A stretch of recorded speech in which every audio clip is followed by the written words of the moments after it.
नमस्कार दोस्तों, R K study 94 YouTube channel पर आप सभी का एक बार फिर से स्वागत है। दोस्तों, हम हिंदी व्याकरण में समास का अध्ययन कर रहे थे और समास का जो पिछला वीडियो था उसमें हमने अव्ययभाव समास और इसके अलावा तत्पुरुष समास के अंतर्गत कर्म तत्पुरुष, करण तत्पुरुष और संप्रदान तत्पुरुष समास का अध्ययन कर लिया था। आज हम अध्ययन करने वाले अपादान तत्पुरुष समास, और अपादान तत्पुरुष समास को भी हम एक नियम के आधार पर पढ़ेंगे। इसमें हमने एक नियम तो पहले पढ़ लिया था, जब हम कर्म तत्पुरुष समास पढ़ रहे थे उस समय हमने एक नियम पढ़ा था कर्म तत्पुरुष समास के, कि जब किसी सामासिक पद के द्वितीय पद के रूप यानी दूसरे पद में, कौन से पद में, दूसरे पद में पतित शब्द लिखा हुआ हो, पतित शब्द लिखा हुआ और एक पतित शब्द अलग होने का अर्थ प्रकट करता है, तो वहां पर कौन सा समास माना जाता है? वहां पर अपादान तत्पुरुष समास माना जाता है।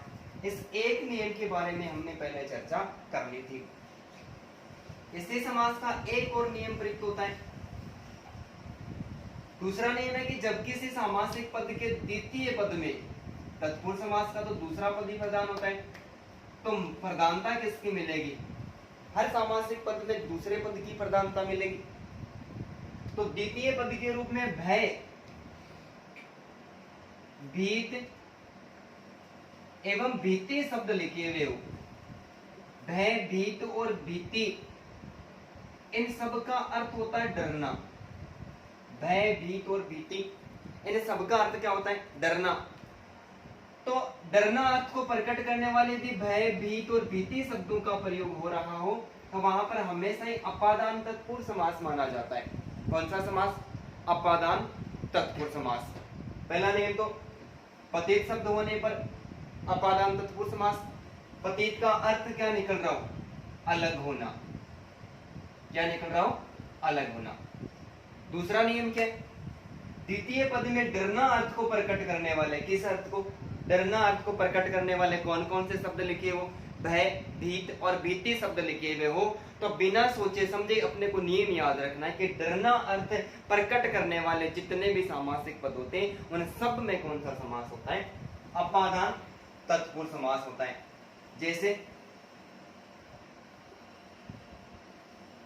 सरप भय,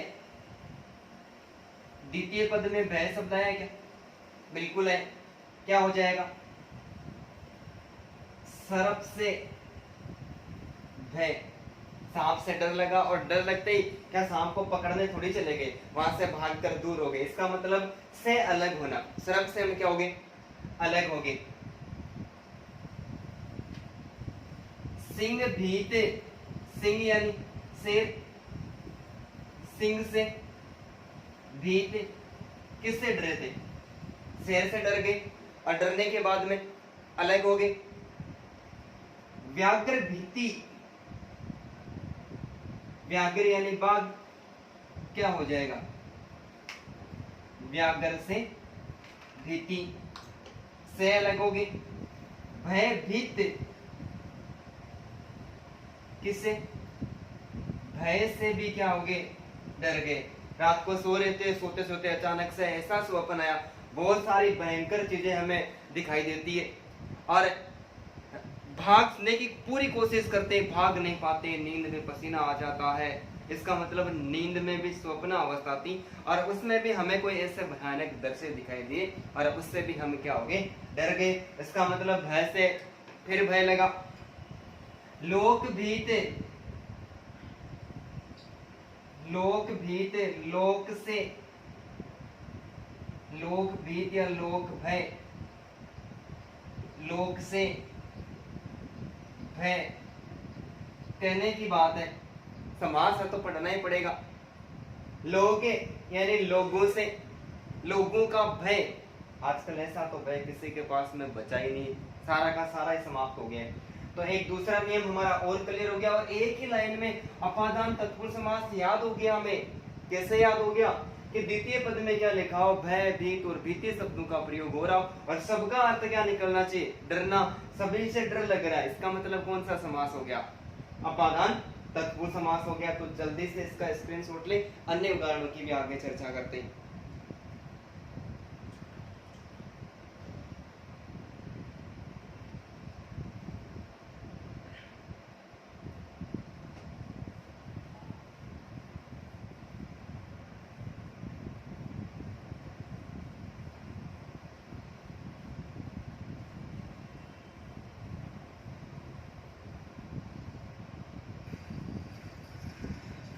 अब देखो अपादान तत्पुरुष समास के अन्य उदाहरण, अन्य उदाहरण, अन्य उदाहरण। एक शब्द लिखता हूं जैसे देश निकाला, देश निकाला, समास विग्रह क्या हो जाएगा? देश से निकाला हुआ। क्या देश से जिसको निकाल दिया है तो क्या देश से अलग हो गया है क्या? बिल्कुल हो गया। किसी को बांध के रखते हैं और क्या कर देते हैं? बंधन से मुक्त कर देते हैं। इसका मतलब बंधन से अलग हो गया तो क्या हो गया?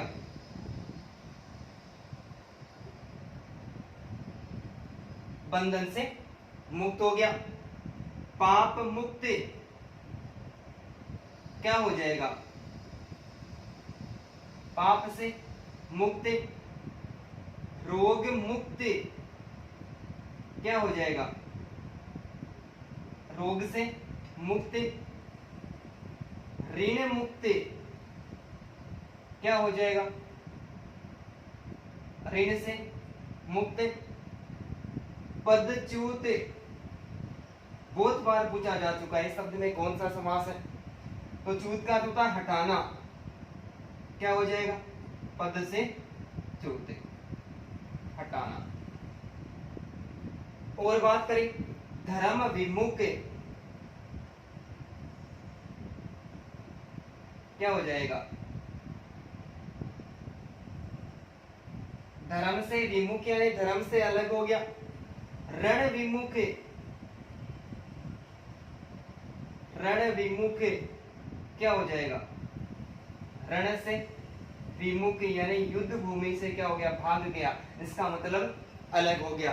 तो जैसे देश निकाला है, बंधन मुक्त है, पाप मुक्त है, रोग मुक्त है, ऋण मुक्त है, पदच्युत है, धर्म विमुख है और रण विमुख है। इन सारे शब्दों में भी अलग होने का भाव प्रकट हो रहा है। क्या हो रहा है? अलग होने का भाव प्रकट हो रहा है। तो इन सभी शब्दों में भी कौन सा समास माना जाता है? अपादान तत्पुरुष समास ही माना जाता है। तो आप एक बार इसका भी स्क्रीनशॉट लें।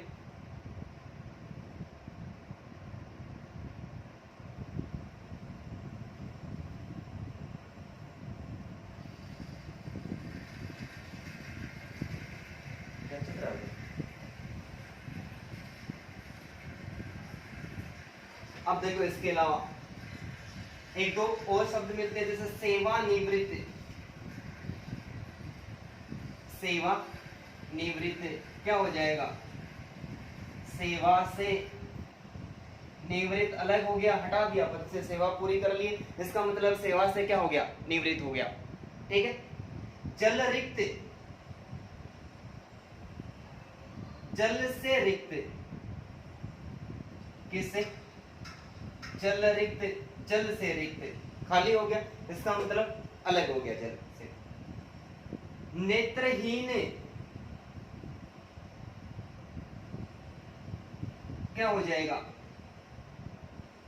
नेत्र से हीन, नेत्र से क्या हो गया? हीन हो गया। ठीक है।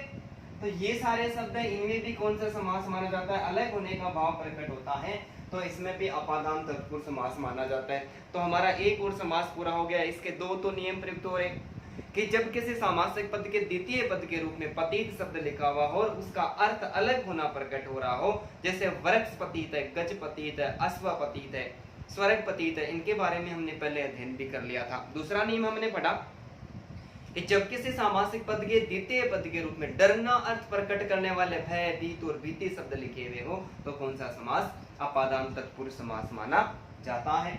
और इसके अलावा अपादान तत्पुरुष समास के जो अन्य उदाहरण थे उनके बारे में भी हमने अध्ययन कर लिया, जो एग्जाम में बार बार पूछे जा चुके हैं।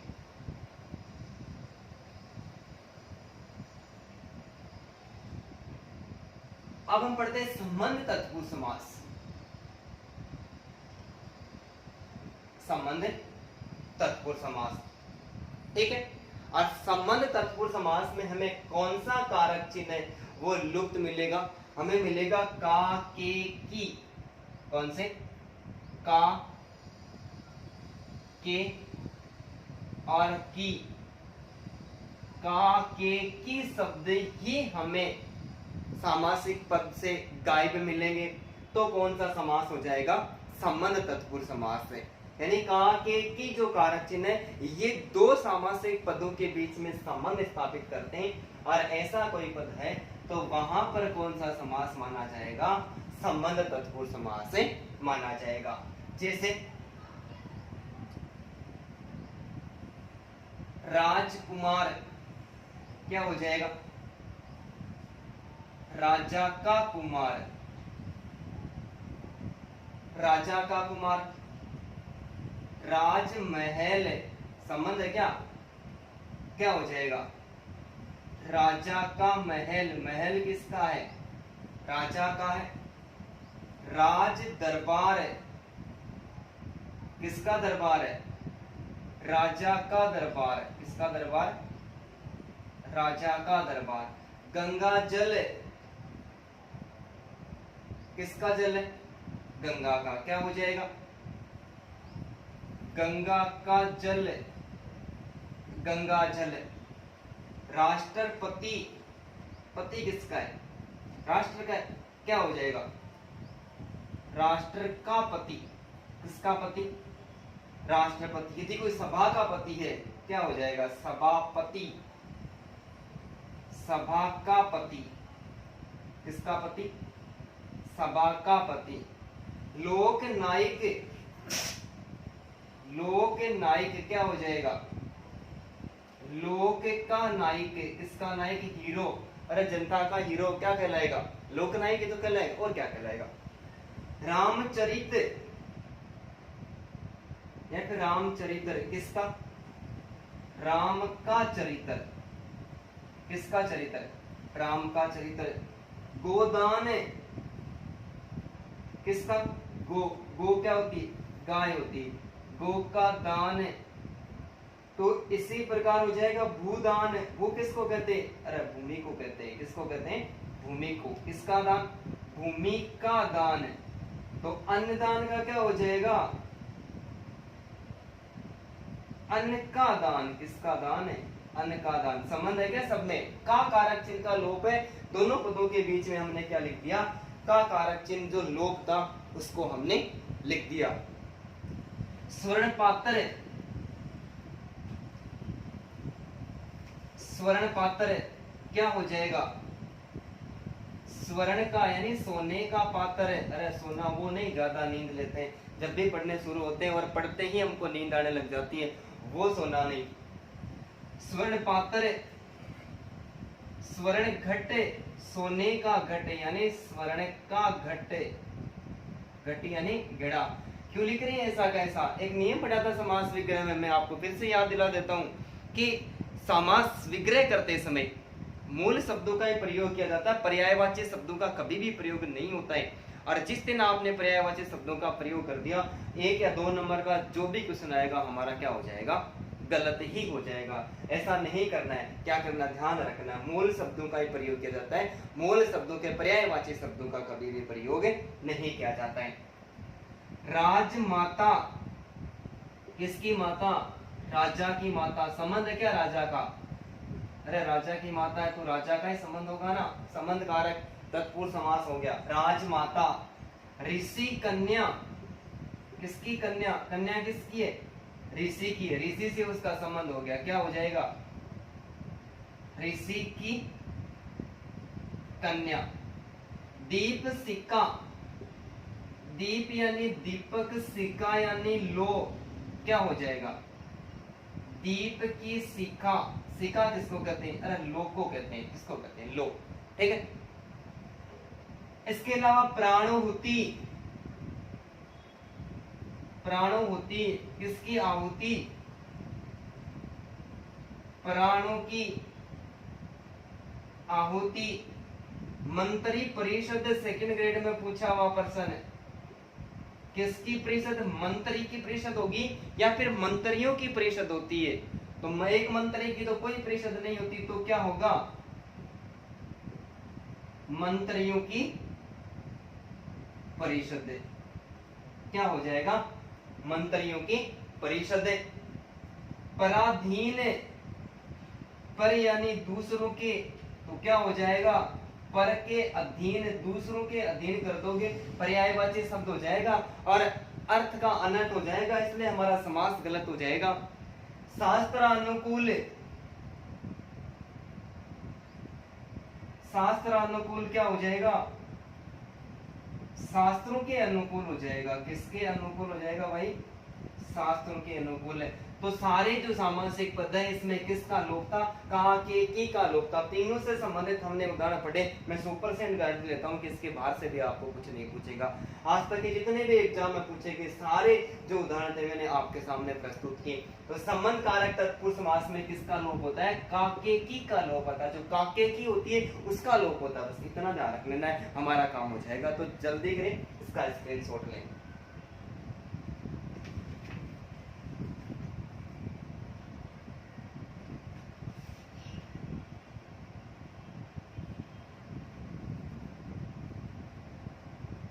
मिटा दूं, ठीक है।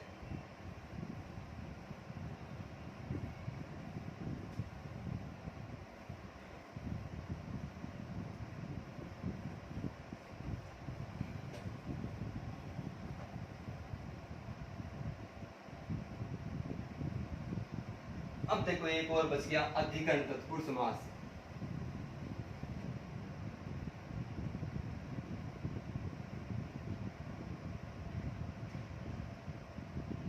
अधिकरण तत्पुरुष समास कौन से कारक चिन्ह का लोप है, में और पर कारक चिन्ह का लोप मिलेगा। किसका लोप मिलेगा, में और पर कारक चिन्ह का लोप मिलता है तो कौन सा समास, अधिकरण तत्पुरुष समास। अधिकरण तत्पुरुष समास में भी एक नियम काम करता है। क्या करता है, एक नियम काम करता है। और नियम क्या, समास को हमने कितने भागों में, 5 भागों में, तत्पुरुष समास को 5 भागों में बांटा था। लुप्त कारक चिन्ह तत्पुरुष समास, और लुप्त कारक चिन्ह में कर्म कारक से लेकर अधिकरण कारक तक का कोई भी कारक चिन्ह गायब था। इसलिए लुप्त कारक चिन्ह का अंतिम जो समास है उसका भेद है वो क्या है, अधिकरण तत्पुरुष समास। ठीक है, तत्पुरुष समास के उदाहरण सब में दूसरा पद ही प्रधान है, तो चिंता करने की तो आवश्यकता ही नहीं है। तो क्या हो जाएगा, जब किसी सामासिक पद के द्वितीय पद के रूप में यानी दूसरे पद में, कौन से पद में, दूसरे पद में, और क्या लिखा हुआ, दूसरे पद के अंतर्गत लिखा हुआ पंडित कुशल पट्टू दक्ष, पंडित कुशल पट्टू दक्ष प्रवीण मर्मज्ञ और धूर्त इत्यादि शब्द द्वितीय पद के रूप में लिखे हुए हो तो हमेशा हमेशा अधिकरण तत्पुरुष समास माना जाता है। खतरनाक एक नियम काम आ गया, जब किसी सामासिक पद के दूसरे पद में पंडित कुशल पट्टू दक्ष प्रवीण मर्मज्ञ और धूर्त इत्यादि शब्दों का प्रयोग हो रहा हो तो कौन सा समास है, अधिकरण तत्पुरुष समास। जैसे उदाहरणों की बात करते हैं, सभा पंडित क्या हो जाएगा,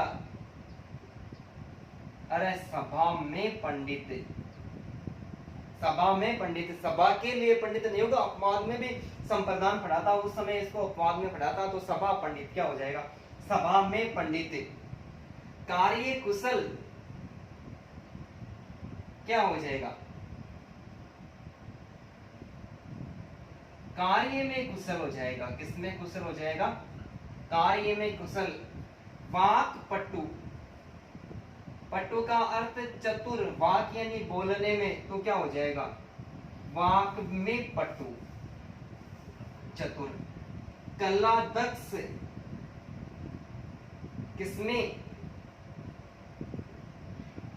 कला में दक्ष हो जाएगा, क्या हो जाएगा, कला में दक्ष। विद्या प्रवीण, प्रवीण का मतलब होता है कुशल या चतुर, किसमें, विद्या में कुशल या श्रेष्ठ, तो विद्या में प्रवीण। शास्त्र मर्मज्ञ, तो क्या हो जाएगा, शास्त्रों में मर्मज्ञ, शास्त्रों में मर्मज्ञ। मर्मज्ञ, मर्म यानी मर्मज्ञ का मतलब होता है जानने वाला, मर्म का अर्थ होता है रहस्य। तो शास्त्रों के रहस्य को जानने वाला क्या कहलाता है? शास्त्र मर्मज्ञ कहलाता है। प्रेम धूर्त, धूर्त का अर्थ होता है चालाक। तो क्या हो जाएगा? प्रेम में धूर्त। तो एक हमारा नियम हो गया कि जब किसी सामासिक पद के दूसरे पद में क्या लिखा हो, पंडित, कुशल, पटु, दक्ष, प्रवीण, मर्मज्ञ, धूर्त इत्यादि शब्द लिखे हुए हो, तो कौन सा समास होगा? चिंता करने की कहाँ आवश्यकता है, अधिकरण तत्पुरुष समास ही होगा। तो जल्दी करें, स्क्रीनशॉट ले, जैसे भी करें उतारे इसको।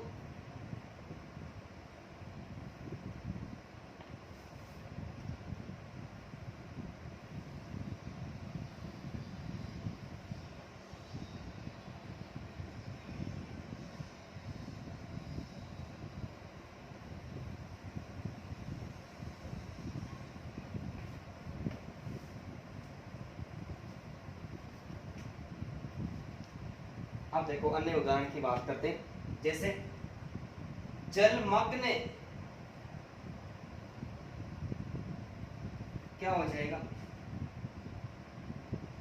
जल में मग्न, स्नेहमग्न, क्या हो जाएगा? स्नेह में मग्न। अरे ध्यान मग्न का क्या होगा फिर? मग्न का होता है लीन, डूबा हुआ। ध्यान में क्या हो जाएगा? मग्न हो जाएगा। ठीक उसी प्रकार गृह प्रवेश, नया घर बनाया, प्रवेश किया है, तो क्या हो जाएगा? गृह में प्रवेश। वनवास, किसमें वास? वन में वास, क्या हो जाएगा? वनवास। नरोत्तम, किसमें? नर यानी मनुष्य, और सारे मनुष्यों में जो उत्तम होता है उसे क्या कहते हैं? उसे ही नरोत्तम कहते हैं। तो फिर पुरुषोत्तम क्या हो जाएगा? किसमें उत्तम है? ये पुरुषों में उत्तम है। किसमें है? पुरुषों में उत्तम। तो क्या हो जाएगा? पुरुषोत्तम। स्वर्गवास, क्या हो जाएगा? स्वर्ग में वास हो जाएगा। मुनि श्रेष्ठ, किसमें श्रेष्ठ है? अरे मुनि, मुनियों में श्रेष्ठ। किसमें श्रेष्ठ है? मुनियों में श्रेष्ठ। तीर्थांटन, तीर्थों में अंटन। अटन का अर्थ होता है घूमना। कहां कहां पर घूमना? तीर्थों के अंतर्गत घूमना। और लोकप्रिय, लोक में यानी संसार में प्रिय, क्या हो जाएगा? लोकप्रिय। जीव दया, क्या हो जाएगा? जीवों पर दया, ये पर आ गया देखो, जीवों पर दया। आत्मनिर्भर, आत्म यानी स्वयं, किस पर निर्भर? आत्म पर निर्भर। आप बीती, आप बीती, क्या हो जाएगा? आप पर बीती। और ठीक उसी प्रकार घुड़सवार, अरे किस पर सवार है? घोड़े पर सवार है। किस पर सवार है? घोड़े पर सवार है। तो ये इस अपादान तत्पुरुष समास के अन्य उदाहरण माने जाते हैं।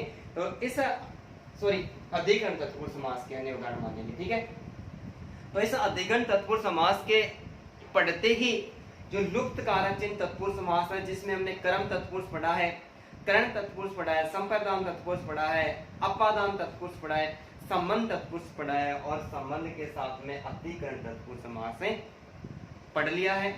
इसके बाद में जैसे लुप्त पद है, उपपद है, नए तत्पुरुष समास है, अलुप्त तत्पुरुष समास है, चारों की चर्चा हम नेक्स्ट वीडियो में करेंगे। दोस्तों, आपको पढ़ाई हुई क्लास अच्छी लगती है, मैटर आपको एकदम अच्छा लगता है, तो आप हमारे चैनल को सब्सक्राइब करें, बेल आइकन बटन को दबाएं, लाइक करें और अपने दोस्तों के साथ में ज़्यादा से ज़्यादा शेयर करें। सभी को धन्यवाद।